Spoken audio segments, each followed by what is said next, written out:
Hello and welcome to the part 2 of this 5-lesson series. In part 1, we looked at 10 smart English phrases. I hope you have already started using them in your everyday English conversation to sound fluent in English. If you are new to the channel, subscribe and click the bell so that you don't miss any of my new English lessons. Today, I have 10 more smart English expressions with example sentences to help you speak English fluently and confidently. Thank you for all the comments. I loved reading your comments. So many of you tried making sentences using these phrases. Let's get started. The first phrase I have for you is, he's a rough diamond. Have you seen a rough diamond? Do you think it's valuable? No, it's not, until it's polished and crafted well. This phrase means someone has a lot of talent and potential, but is rude and uncultured. Isn't it an interesting phrase? He's a rough diamond. Ryan is intelligent and trustworthy, but lacks sophistication. He is a rough diamond. With proper training, he would be an asset for the company. Now it's your turn. Try making sentences with these new English phrases. It would give you a good practice and help you remember these smart phrases better. I would love reading your comments. Next up I have, don't be a daft. Daft means silly or foolish. It's a British slang word. I often use it in my conversation to say, don't be silly or don't be foolish. In other words, you asking someone not to behave senselessly. Come on. Don't ask me such a daft question. I have no time for it. At number 3 we have, try to unfold your mind. Try to unfold your mind. It means forget about the past. You can't change it. Look forward and think clearly. This phrase can be used to advise someone who is lost in the past. I understand you are upset about what happened. Try to unfold your mind. It's time to move on in life. Here's another interesting phrase. It's time you cut him loose, which means it's time you give him the freedom to act. In other words, to allow someone to make decisions. It also has a negative meaning. To fire someone from the job without any explanation.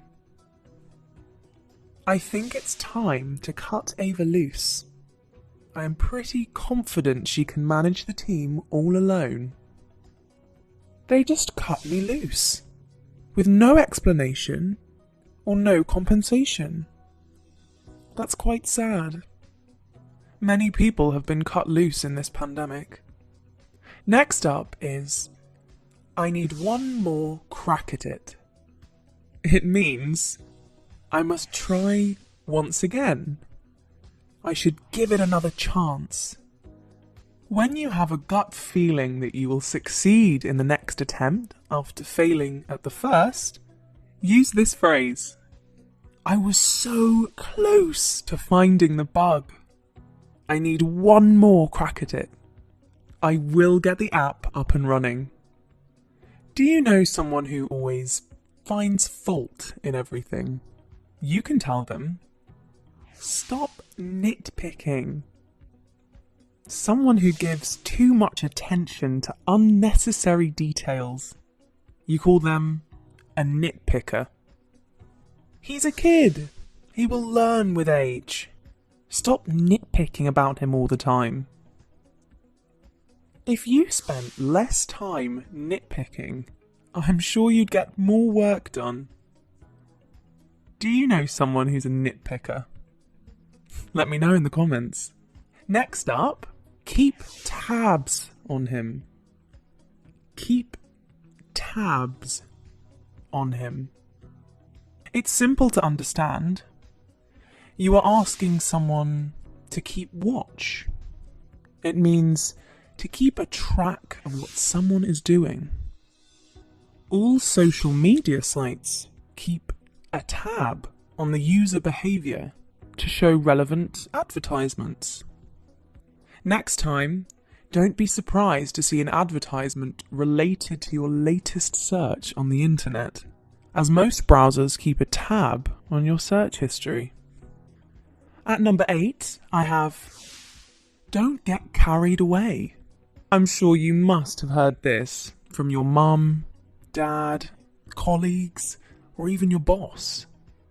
It means don't be over enthusiastic or don't be over excited. Don't get carried away. You can't be lucky every time with the lottery. Next up, you must be snappy. I have very little time. Quite a useful phrase when you have to tell someone to come to the point without wasting time. You must be snappy. Just run me through the main points. I have very little time before I head to the airport. I love this phrase. You must be snappy. At number 10, you have to come to terms with it. It means you have to accept the reality. This phrase is usually connected to a sad situation. You are asking someone to gradually accept the reality. She took time to come to terms with her husband's sudden death. Well, you too have to come to terms with learning English. You can't get fluent overnight. Regular English speaking practice will help you achieve that goal faster. Let's quickly revise. He's a rough diamond. Don't be a daft. Try to unfold your mind. It's time you cut him loose. I need one more crack at it. Stop nitpicking. Keep tabs on him. Don't get carried away. You must be snappy. You have to come to terms with it. I hope you found this lesson useful. Hit like, subscribe, and click the bell so that you don't miss such interesting English lessons. I will see you soon with the next part of this English lesson series. Until then, keep learning English and take care. Bye.